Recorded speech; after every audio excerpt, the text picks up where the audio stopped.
फितनल ख़वारिज और फितनल हिंदुस्तान भारत की नाकाम प्रॉक्सीज हैं। फील्ड मार्शल सैयद आसिम मुनीर कहते हैं कि मारका हक में शिकस्त खाने वाला भारत प्रॉक्सी वॉर में शिद्दत ला रहा है। भारत बलूचिस्तान के अवाम की गहरी हुब्बुल वतनी को निशाना बनाने की नाकाम कोशिश कर रहा है। दहशत गर्द मजहब, फिरके या कौमियत को नहीं देखते। पाकिस्तान किसी भी अंदरूनी या बैरूनी खतरे से निमटने के लिए हर लिहाज से तैयार है। कौमी वक़ार के तहफ़्फ़ुज़ और अवाम की सलामती को हर कीमत पर यकीनी बनाया जाएगा। ऑपरेशन सिंदूर की शिकस्त छुपाने के लिए मोदी का झूठा खेल बेनकाब। मिसाइल नुमाइश से सियासी बहरान संभालने की कोशिश। मोदी सरकार की जंगी जुनूनियत खत्ते को तबाही के दहाने पर ले आई।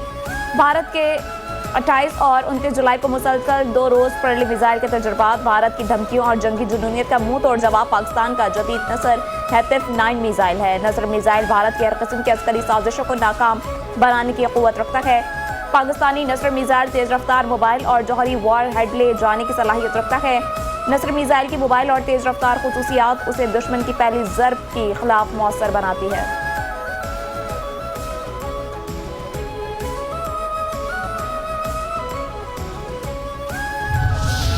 मोदी सरकार का नाम निहाद फॉल्स फ्लैग ऑपरेशन महादेव बुरी तरह बेनकाब। मोदी के सियासी एजेंडे को सहारा देने की नाकाम कोशिश जारी। मोदी सरकार ने ऑपरेशन सिंदूर की नाकामी छुपाने के लिए ऑपरेशन महादेव का ड्रामा रचाया। मोदी की लोकसभा में तकरीर से एक दिन कबल फेक इनकाउंटर, सियासी स्टेज तैयार करने की कोशिश। फॉल्स फ्लैग ऑपरेशन हिंदुत्व सरकार की रियासती पॉलिसी बन चुकी है। ऑपरेशन सिंदूर और पार्लिमानी बहस से एक दिन कबल पहलगाम हमले के दहशतगर्द हलाक हो जाना महज इत्तफाक नहीं है। गोदी मीडिया ने बगैर किसी सबूत के दहशतगर्दों को पाकिस्तान से जोड़कर पाकिस्तान दुश्मनी का सबूत दे दिया। ऑपरेशन सिंदूर में मोदी सरकार के अस्करी गुरूर के शिकस्त पर लोकसभा में सवालात। गोदी मीडिया पर ऑपरेशन सिंदूर की कामयाबी का शोर मचाने वाली मोदी सरकार लोकसभा में मुकम्मल खामोश। ऑपरेशन सिंदूर की तफसीलात ना मिलने पर भारतीय लोकसभा अरकान ने मोदी सरकार का पीछा ना छोड़ा। MP अखिलेश यादव कहते हैं कि जिनकी पूजा नींबू और मिर्च लगाकर की गई थी वो कितने तैयारे उड़े। बस ये पूछना चाहते हैं जो हमारे बेहतरीन तैयारे थे ऑपरेशन सिंदूर में कितने उड़े। ऑपरेशन सिंदूर के दौरान नुकसानात पर पर्दापोशी ना अहल मोदी सरकार को कहीं का ना छोड़ा। ऑपरेशन सिंदूर में पाकिस्तान ने बेहतरीन हिकमत अमली से 6 भारतीय तैयारे ज़मीबोस किए। भारतीय लोकसभा में ऑपरेशन सिंदूर के नुकसानात पर सवालात, पाकिस्तान की दिफाई सलाहियतों का एतराफ़ है।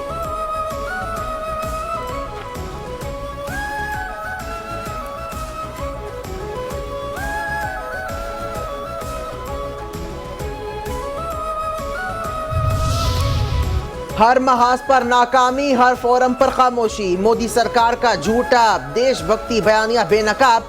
ऑपरेशन सिंदूर हो या महादेव, हर महाज पर मोदी सरकार की नाकामी बेनकाब हो चुकी है। पार्लिमानी इजलास में हकीकत छुपाने में नाकाम रहे।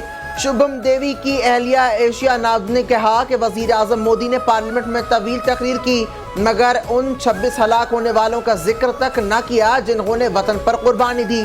सबसे ज्यादा तकलीफ दे बात यह है कि वजीर आजम ने हलाक होने वालों को भुला दिया। राहुल गांधी और प्रियंका गांधी का शुक्रिया जिन्होंने उनको पार्लियामेंट में याद रखा। जंग बंदी रोकने का फैसला सिर्फ भारत को करना चाहिए था, किसी तीसरे फरीक को नहीं। सदर मुमलिकत आसिफ जरदारी का इंसानी स्मगलिंग के खिलाफ आलमी दिन पर पैगाम। कहते हैं कि कमजोर अफराद का तहफ़्फ़ुज़ इंसानी हुकूक़ की खिलाफ वर्जी पर शऊर उजागर करना मकसद है। इस साल का मौजू वाज़ेह करता है ये जुर्म मुनज़्ज़म नेटवर्क्स के जरिए होता है। इंसानी स्मगलिंग दुनिया के लिए संगीन चैलेंज, लाखों अफराद को मुतासर करती है। इंसानी स्मगलिंग के बुनियादी असबाब गुर्बत, तनाज़ात, लाइल्मी, गैर महफूज़ हिजरत है। ख़वातीन, बच्चे, पसमानदा तबक़ात इंसानी स्मगलिंग के सबसे ज़्यादा मुतासर हैं। गैर महफूज रास्तों से हिजरत सैकड़ों जानों को ज़ाये का सबब बनाती है।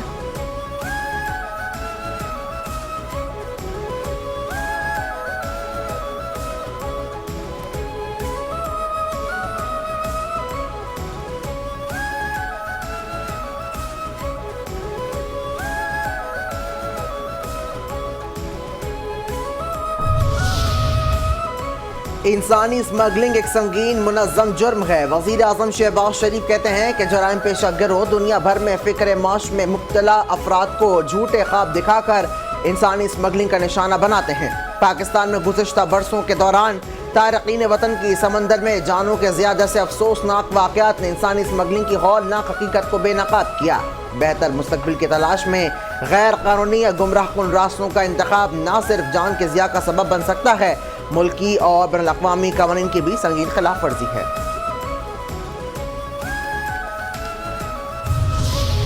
पाकिस्तान ने अक़वाम मुत्तहिदा की सलामती काउंसिल से मसला कश्मीर पर बहुत सारे इक़दाम का मुतालबा कर दिया है। अक़वाम मुत्तहिदा में पाकिस्तान के मुस्तक़िल मंदूब आसिम इफ्तिखार अहमद कहते हैं कि UN मिशन की बुनियादी और सियासी हल पर होने चाहिए। मसला जम्मू कश्मीर अक़वाम मुत्तहिदा की साख का इम्तिहान है। मसला जम्मू कश्मीर काउंसिल के एजेंडे पर तवील अरसे से मौजूद है। मसला कश्मीर का मुनसिफाना और देर पा हल निकालने के लिए संजीदा इक़दाम करने होंगे।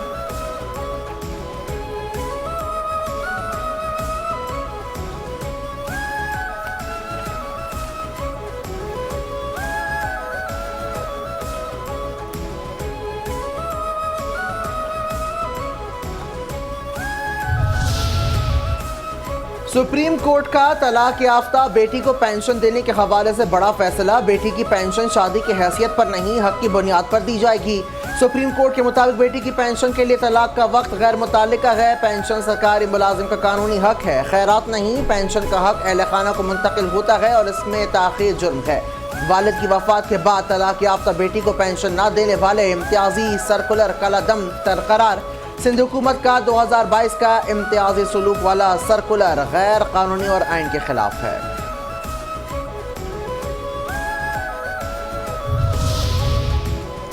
खैबर पख्तूनख्वा से सानिया निश्तर की सेनेट में खाली नशिस्त पर ज़िमनी इलेक्शन कल होगा। पीपल्स पार्टी के उम्मीदवार राहिला बीबी नून लीग की उम्मीदवार के हक में दस्तबरदार हो गई। राहिला बीबी ने इलेक्शन से दस्तबरदारी के लिए रिटर्निंग ऑफिसर को खत लिख दिया। सूबाई इलेक्शन कमीशन का कहना है कि असम्बली के जिरगा हॉल को पोलिंग स्टेशन करार दिया गया है।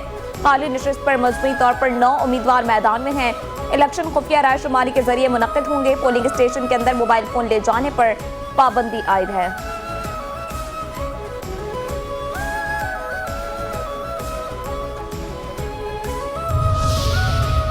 बानी PTI के बेटों को आने से हुकूमत क्यों रोकेगी? वज़ीर दिफा ख्वाजा मोहम्मद आसिफ कहते हैं कि पाकिस्तान आने के लिए विजिट, इजाज़त और शराइत पूरी करके आ सकते हैं। मैंने मीडिया पर ही पढ़ा है कि वालिद ने मना किया कि वो ना आए।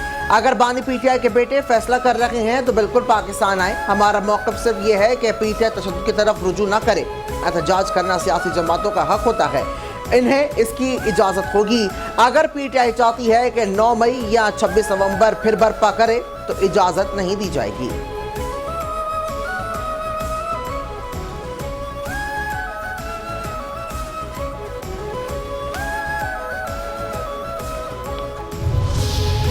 बानी PTI के बच्चे पाकिस्तान नहीं आ रहे। वज़ीर इत्तलात पंजाब अज़मा बुखारी कहती हैं कि बच्चों की मां ने उन्हें पाकिस्तान जाने से रोक दिया। बानी PTI के बच्चे एहतजाज में शामिल नहीं होंगे तो इनकलाब कैसे आएगा? 5 अगस्त का एहतजाज आगाज से कबल ही फ्लॉप शो हो गया। अलीमा खान ने भी नाम नेहात एहतजाज की नाकामी की पेशगी इत्तला दे दी है। PTI की मौजूदा क़यादत भी एहतजाज की हामी नहीं है। KP के बल्दियाती इदारों में 354 अरब की बेज़ाब्तगियां चार्जशीट है। खैबर पख्तूनख्वा के अवाम पर खर्च होने वाले फंड्स की बंदरबांट हो रही है। चोर चोर का राग अलापने वाले खुद 12 साल से करप्शन के रिकॉर्ड कायम कर रहे हैं।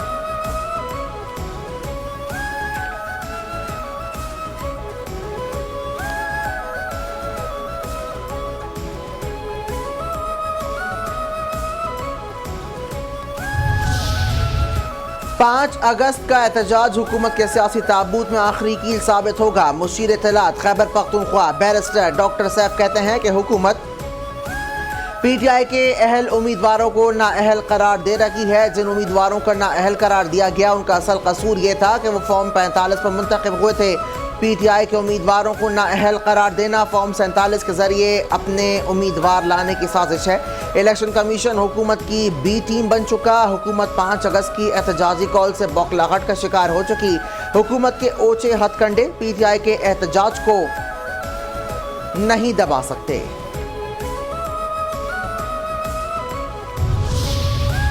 गवर्नर सिंध कामरान टिसोरी से PCCI के वफ़द की मुलाकात। मार्का जश्न आज़ादी की मुहिम की तैयारियों पर बिजनेस कम्युनिटी को एतमाद में लिया गया। FPCCI मार्का हक जश्न आज़ादी तकरीबात में शिरकत की यकीन दहानी। गवर्नर सिंध कामरान टिसोरी कहते हैं कि मार्का हक जश्न आज़ादी में कारोबारी बरादरी की शमूलियत नहायत अहम है। आज हम जो कुछ भी हैं इस मुल्क की बदौलत है। यौम आज़ादी को शायान शान तरीके से मनाना हम सब की जिम्मेदारी है।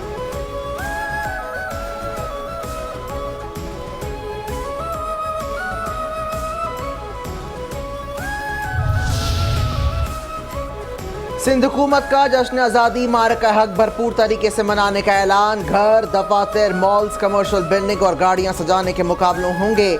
वजीर आला सिंध मुराद अली शाह कहते हैं कि जो बेहतरीन घर, सरकारी इमारत, गाड़ी सजी होगी उसे इनाम मिलेगा।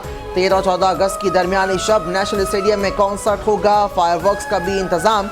8 अगस्त को हैदराबाद रानी बाग में म्यूजिकल कॉन्सर्ट होगा। 10 अगस्त को सक्खर में इवेंट होगा। पुरानी गाड़ियों और हैवी बाइक्स की रैली, पेंटिंग और गाने के मुकाबले, मुशायर और रक्श रैली, माहीगीरों की बोट रेस भी होगी।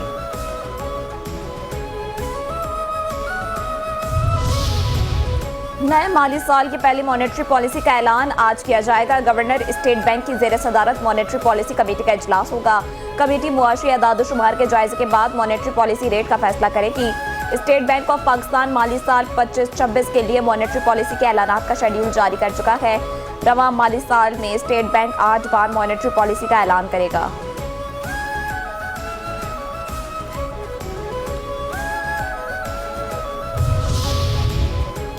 पाकिस्तान की मईशत हुकूमती अहदाफ से कम रहने का इम्कान। IMF ने आलमी मईशत से मुतालिक आउटलुक जारी कर दिया।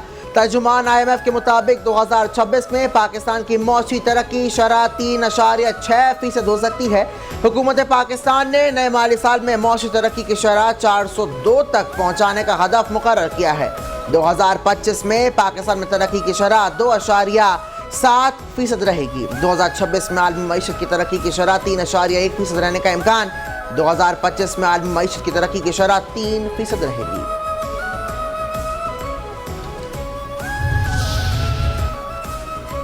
पाकिस्तान में गुडोंग ग्रुप के सरमायाकारी ठोस इकदामात और SIFC का किरदार। SIFC का गैर मुल्की सरमायाकारी के लिए ठोस इकदाम। वफाकी वजीर बराए IT और टेलीकॉम शहज़ाद फातिमा ख्वाजा की चीन के गुडोंग ग्रुप के वफ़द से शंघाई में मुलाकात। गुडोंग ग्रुप का पाकिस्तान में टेली कम्युनिकेशन के शोबे में सरमायाकारी पर दिलचस्पी का इजहार। गुडोंग ग्रुप EV चार्जिंग और तवानाई के शोबों में सरमायाकारी पर भी दिलचस्पी रखता है। SIFC मुल्क में सरमायाकारी की राह हमवार करने में कलीदी किरदार अदा कर रहा है।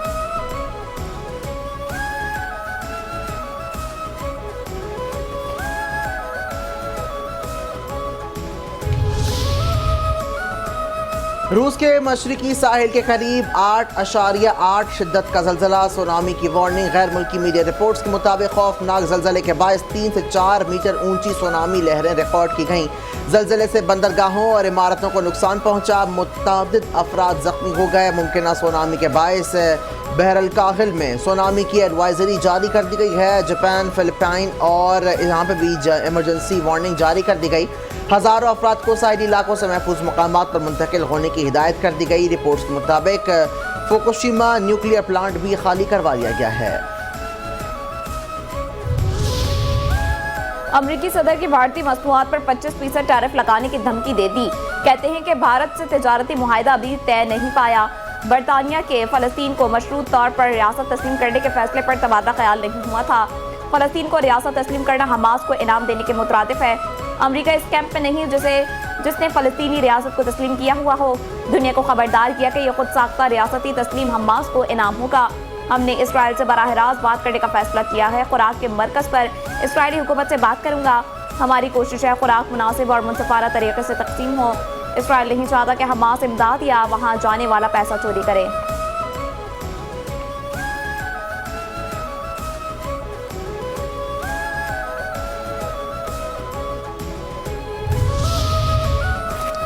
टेस्ट बैटर्स रैंकिंग में इंग्लैंड के जो रूट का पहला नंबर बरकरार। ICC ने प्लेयर्स की नई रैंकिंग जारी कर दी। न्यूजीलैंड के केन विलियमसन दूसरे पर मौजूद। इंग्लैंड के हैरी ब्रूक तीसरे और ऑस्ट्रेलिया के स्टीव स्मिथ चौथे नंबर पर। जनूबी अफ्रीका के कप्तान टिम्बा बाउमा एक दर्जा बेहतरी के बाद 5वें नंबर पर आ गए। श्रीलंका के कमून मेंडिस, भारत के ऋषभ पंत एक दर्जा बेहतरी के बाद छठे। भारत यशीव जसवाल 3 दर्जा तनाज़ली के बाद 8वें नंबर पर चले गए। इंग्लैंड के बेन डेकेट 5 दर्जे छलांग लगाकर 10वीं पोजीशन पर पहुंच गए हैं। पाकिस्तान के सऊद शकील बदस्तूर 12वें नंबर पर मौजूद। टेस्ट बॉलर्स रैंकिंग में भारत के जसप्रीत बुमराह पहले नंबर पर बराजमान। जनूबी अफ्रीका के गैसोराबाद का दूसरा, ऑस्ट्रेलिया के पैट कमिंस का तीसरा नंबर बरकरार है।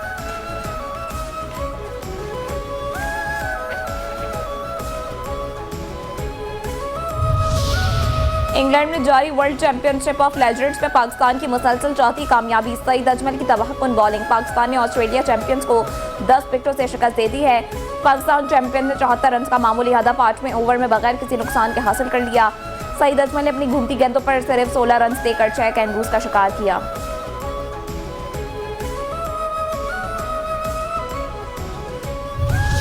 और मुल्क के मुख्तलिफ शहरों में बादल बरस पड़े। नशेबी इलाके से रियाब रेमन इमरजेंसी नाफिज। रावलपिंडी में सबसे ज्यादा बारिश हुई। सईदपुर में 90 मिलीमीटर रिकॉर्ड की गई। शमसाबाद में 80, कटारियाँ 78, पीडीएम ने 55 और पीर वधाई में भी 52 मीटर बारिश के रिकॉर्ड करने की पेशगोई कर दी। मर्दान, सवात, एबटाबाद, मुजफ्फराबाद और दीगर शहरों में भी बादल बरसे। हरिपुर में नशेबी इलाके से रियाब आ गए। पानी घरों में दाखिल हो गया। कालाबाग में भी मूसलाधार बारिश हुई। नदी नालों में तुग़यानी। पंजाब और केपी में बारिशों से सैलाब और लैंडस्लाइडिंग के खदशात बढ़ गए।